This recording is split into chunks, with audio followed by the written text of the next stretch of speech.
Well, that's one way to rebound. Oh.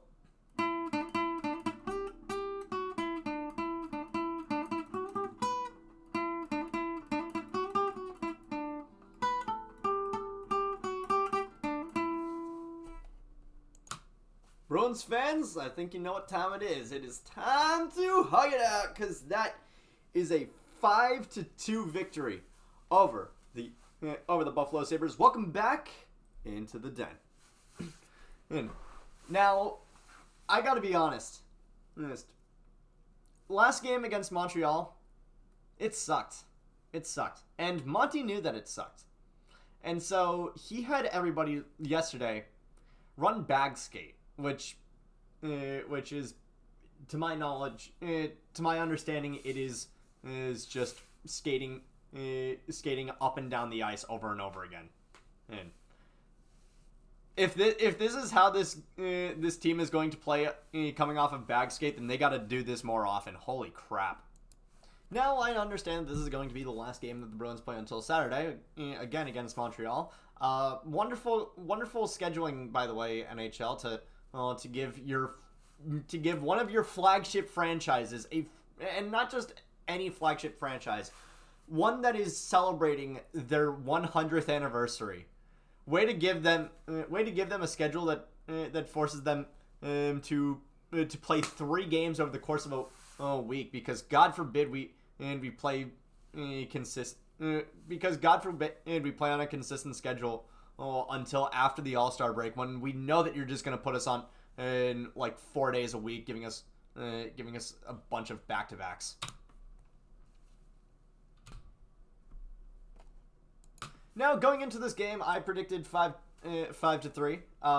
Obviously, that didn't happen, but I was close, 5-3. Now, the only thing is, I predicted that Tage Thompson was going to score both goals was going to score 2 goals for Buffalo tonight. That didn't happen. Instead, he ended up getting knocked out pretty early on in the game, thanks to a reach around trip from Charlie McAvoy. And yes, I know McAvoy dropped his stick so that he would not be able to legally be called for a trip there. I still would have wanted him to be called for a trip there. I don't care. Honestly, after that OEL hit, I want McAvoy's game under a microscope, and I do not want him to fuck up again. I really don't want him to fuck up again. Now the Bruins arrived in style on this one. Pasta and Lauko coming in together, with Lauko with his one true love, a bag of grapes. Honestly, at this point, screw Don Cherry. He's an asshole. We're gonna get rid of the grapes nickname for him and give it to Jacob Lauko. This kid is obsessed with grapes. He just brings them everywhere. And I love him for that. That is awesome. But we're not here to talk about grapes. We're here to talk about hockey. And tonight, there was a lot of first of the years tonight. I did not expect it to, but there were 4 different players who scored their first goal. Actually, no, 5 players who scored their first goal of the year tonight. And then there was David Pastrnak. Speaking of which, let's get right into that. Puck drops and the Bruins, honestly, again, were falling into the same pitfall of Ullmark looks great, which is wonderful. The bad part is that he kind of has to look great because our defense is not really putting up the greatest show in front of him. Now, I will say, Lindholm, he's gotten better. I've started to understand Lindholm. I feel like I've been giving him a little bit of the Carlo treatment, where he is generally a pretty good defenseman. I just don't really see. It's just the forwards are great when you know they're on the. Forwards are great when the announcers are constantly saying their name. Defensemen are best when they're not. When their names aren't being said very well. Well, that's sort of how you know that yes, while their production on the ice may not seem it may not seem flashy, it may not seem productive, but it is very, very much productive. It's just not insane. Look, they got to stop giving the Norris to they got to stop making the Norris a glorified Art Ross for defensemen. And now basically the Norris at this point is just which defenseman could have his role be which defenseman could better fit on as a second line forward. But in any case, Lindholm, he's gotten a lot better. But overall, this defense does not look too incredibly impressive in front of Linus Ullmark tonight. At least not to start. But oh my god! But this first goal, amazing pass from Matt Patra. He'd been a little bit absent for a few nights. He'd been no goals, no assists for a little bit. But this is his first assist in like 3 or 4 games.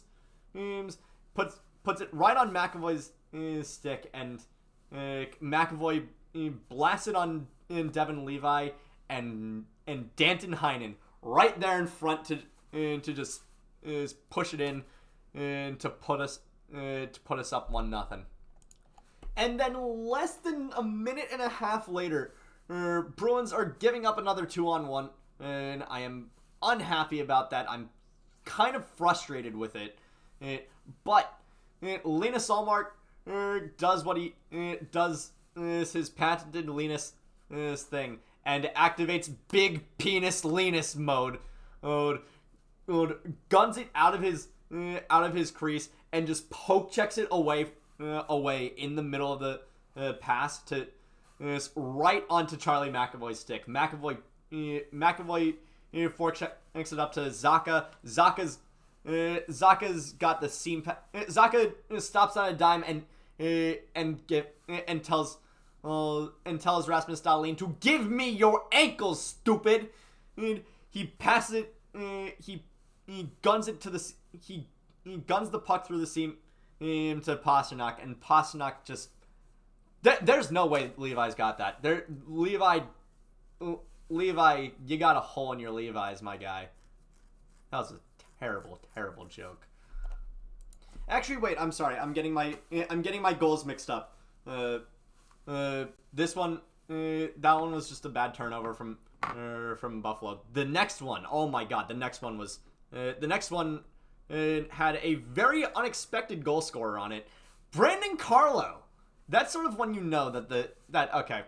Let's put it in the deep freeze. I know that we're only like 15 minutes into this game, but come on.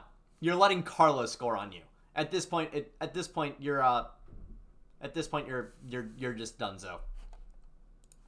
Ullmark breaks up the 2-on-1 specifically on Casey Middlestat, and it pushes it up the ice toward and it is Zacha to Pasternak, and then Carlos just gunning it up the slot, and he's just got Levi beat. Like, what the? You're letting Brandon Carlos score on you. Okay, you're letting Brandon Carlos score on you. Get your shit together. And let's not forget, that wasn't that was a 4-on-4 goal. That was a 4-on-4 goal. You want to know how? I'll tell you. Dylan Cousins wanted blood. That dude wanted blood. Okay. So this starts from a collision between Rasmus Dahlin and Brad Marchand. And Dahlin hits the ground. He gets up, whacks Marchand in the face. Marchand is just skating away to get his stick and then come back in. And by that point, Pasta's jumping on Dahlin, and the whole thing is and then the whole freaking ice is just converged at this center point, and then Dylan Cousins just rips Pasternak's mask entire helmet off.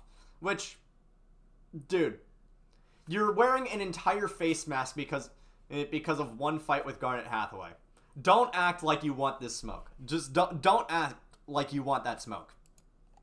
Anyway, that takes us to the end of the first period. Second period starts, and a third Bruin has scored their first goal of the season tonight.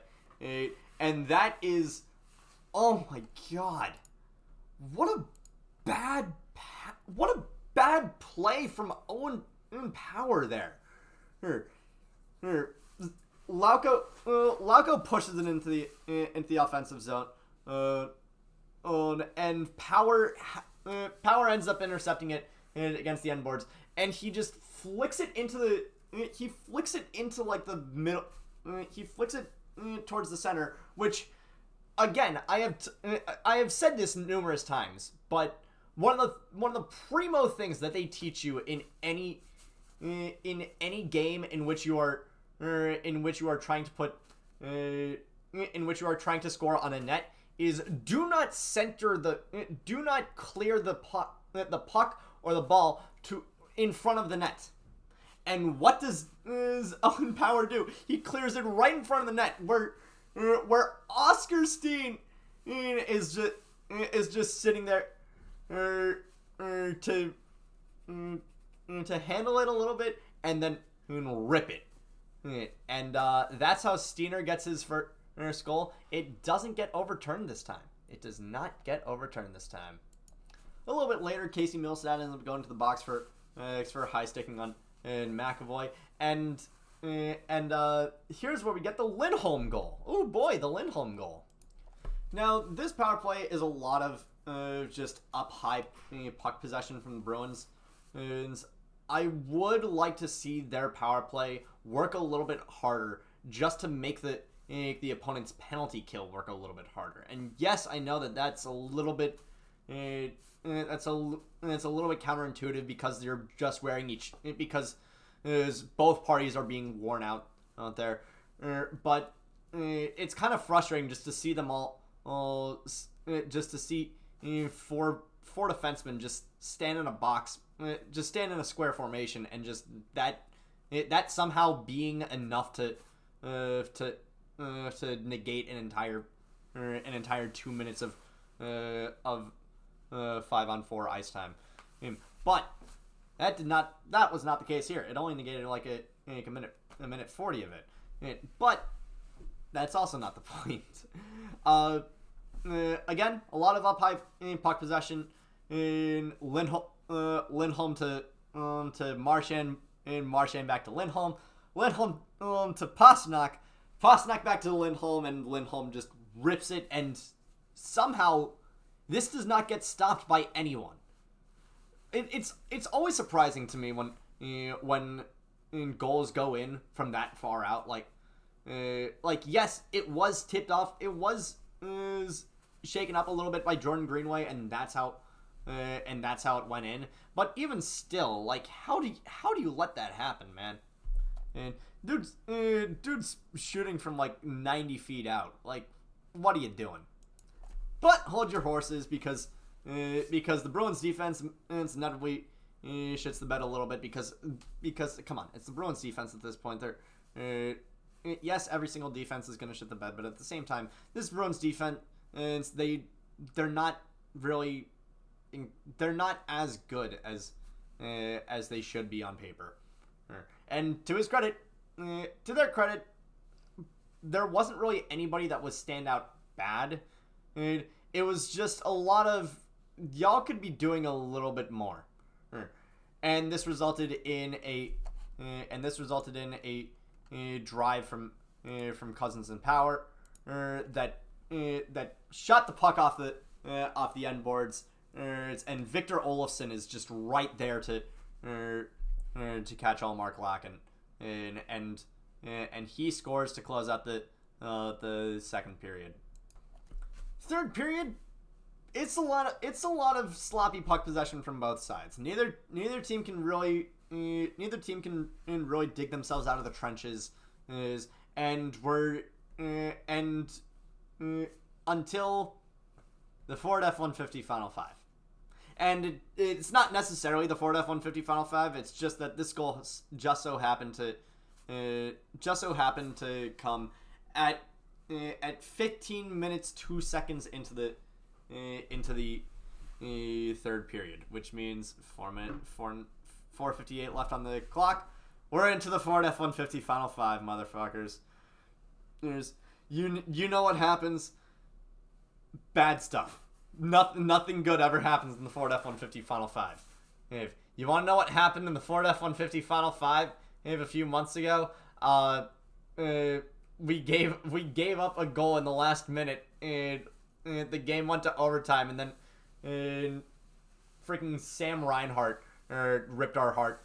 Sam Reinhart ripped our hearts out. But in any case, this is just bad puck possession from the Bruins. It's Peterka. Peterka finds Olofsson right up the middle, and Olofsson basically does a delayed spinorama. He has it. He's turning slowly to shirk off the defenseman, and just puts it right on. And unfortunately, Allmark couldn't get through. Oh, now I have to mention, during the third period, the Sabres swapped out Devin Levi for Ukko-Pekka Luukkonen, and UPL was fine. He wasn't incredible. He wasn't awful. He was just enough to not let in a single goal. Well, which is fine. We already had the game essentially on ice. Look, we're not the Leafs of 1990, where we're going to go into the third period with a 5-0 lead and then blow it in the last 15 minutes. I really hope I didn't just jinx it. I really hope I did not just. Anyway, thank you all so much for watching. In case anybody wanted to know about my performance in the Master Circuit series that I tried to talk about for a few past games. I went 2-3. I did not clear Swiss round, and so I ended up just calling it quits from there. It was kind of a frustrating day for me, not because of the games, but because of other stuff. I'm as you can kind of see through this blob of blankets, stuffies, and pillows that I threw on the ground during kind of a mental lapse. I'm kind of going through it. I'm taking 37 credits this year. I'm taking 19 next semester, and that's still not enough to graduate. Or rather, it is, but I still need to take one more class post-grad in the summer. I'm not excited. SOS. Help me. Anyway, thank you all so much for watching. I will see you guys on Saturday.